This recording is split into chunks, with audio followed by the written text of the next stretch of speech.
nested loop atau loop yang bersarang. Di sini kita punya for loop yang akan melakukan looping untuk variabel i dari 1 sampai 3. Kita cetak dan konsol log di atas.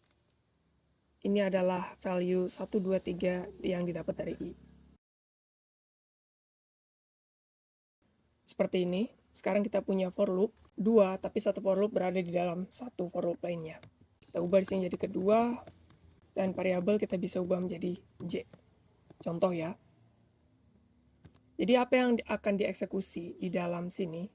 Pada setiap looping pada for loop pertama, dia akan mengeksekusi secara keseluruhan yang ada di dalamnya. Pada looping pertama, kita mendapatkan 1 dari for loop pertama. Kemudian, setelah konsol log dicetak, yang ini akan dieksekusi secara keseluruhan. Sama seperti di atas, dia akan mengeksekusi dari 1 sampai 3, yaitu yang didapat adalah 1, 2, 3. Kemudian, for loop pertama melakukan loopingnya lagi, yaitu mendapatkan 2 dari i. Setelah dicetak, dia akan mengeksekusi lagi for loop di bawah ini, yaitu for loop kedua. Seterusnya sampai looping terakhir, yaitu sampai 3 saja. Jadi kita mengeksekusi for loop kedua sebanyak 3 kali secara keseluruhan. Kita tambah saja spasi ini supaya mudah dibaca.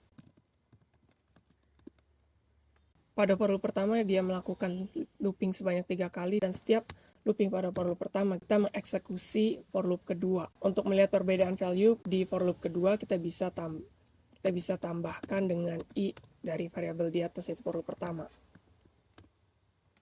Seperti yang kalian lihat, for loop kedua sama, yaitu 1, 2, 3. Tapi yang membuatnya berbeda adalah dijumlahkan dengan hasil variabel i dari for loop pertama.